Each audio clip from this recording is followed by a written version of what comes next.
السلام علیکم ورحمۃ اللہ ناظرین، میں رئیس اعظم حیدری کولکتہ انڈیا سے فضائل رمضان کے فوائد۔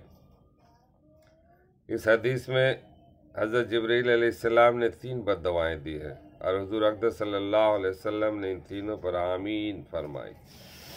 اول تو جبرائیل علیہ السلام جیسے مقرب فرشتے کی بددعا ہی کیا کم تھی، اور پھر حضور اقدس صلی اللہ علیہ وسلم کے آمین نے تو جتنی سخت بددعا بنا دی وہ ظاہر ہے۔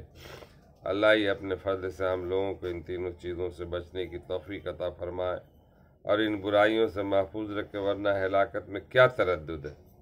در منشور کی بعض روایت سے معلوم ہوتا ہے کہ حضرت جبرائیل علیہ السلام نے حضور صلی اللہ علیہ وسلم سے کہا کہ آمین کہو، تو حضور صلی اللہ علیہ وسلم نے فرمایا آمین، جس سے اور بھی زیادہ اہتمام معلوم ہوتا ہے۔ اول وہ شخص ہے جس پر رمضان المبارک گزر جائے اور اس کی بخشش نہ ہو، یعنی رمضان المبارک جیسا خیر و برکت کا زمانہ بھی غفلت میں گزر جائے کہ رمضان المبارک میں مغفرت اور اللہ جل شانہ کی رحمت بارش کی طرح برستی ہے۔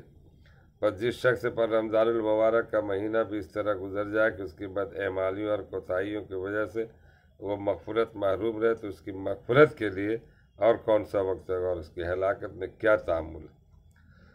اور مغفرت کی صورت یہ ہے کہ رمضان المبارک کے جو کام ہے، یعنی روزہ تراویح، ان کو نہایت اہتمام سے ادا کرنے کے بعد ہر وقت کثرت کے ساتھ اپنے گناہوں سے توبہ استغفار کرے۔ دوسرا شخص جس کے لیے بددعا کی گئی وہ ہے جس کے سامنے نبی کریم صلی اللہ علیہ وسلم کا ذکر مبارک اور وہ درود نہ پڑھے۔ اور بھی بہت سی روایت میں یہ مضمون وارد ہوا۔ اسی وجہ سے بعض علماء کے نزدیک جب بھی نبی کریم صلی اللہ علیہ وسلم کا ذکر مبارک ہو تو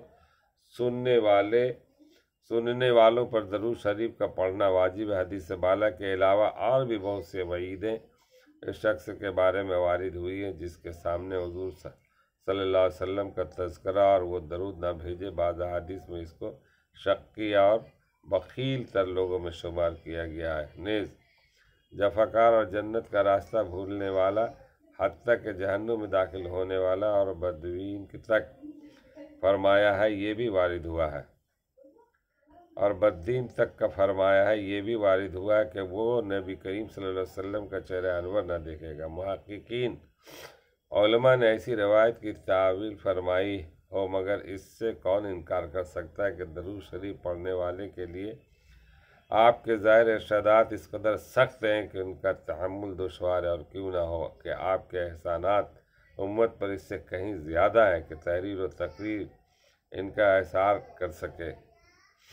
اس کے علاوہ آپ کے حقوق امت اور اس قدر زیادہ ہیں کہ ان کو دیکھتے ہوئے درود شریف نہ پڑھنے والوں کے حق میں ہر وعید اور تنبیہ بجا اور موضوع معلوم ہوتے ہیں۔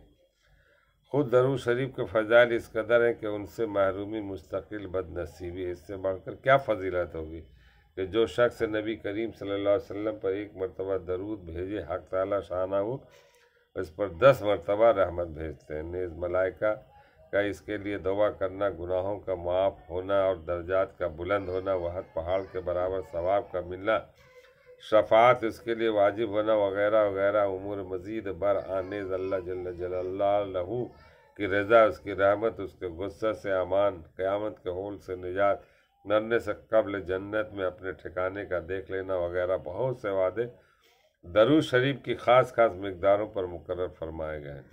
ان سب کے علاوہ درود شریف سے تنگی معیشت اور فکر دور ہوتا ہے اور اللہ اور اس کے رسول کے دربار میں تقرب نصیب ہوتا ہے، دشمنوں پر مدد نصیب ہوتی ہے اور قلب کی نفاق اور زنگ سے صفائی ہوتی ہے، لوگوں کو اس سے محبت ہوتی ہے۔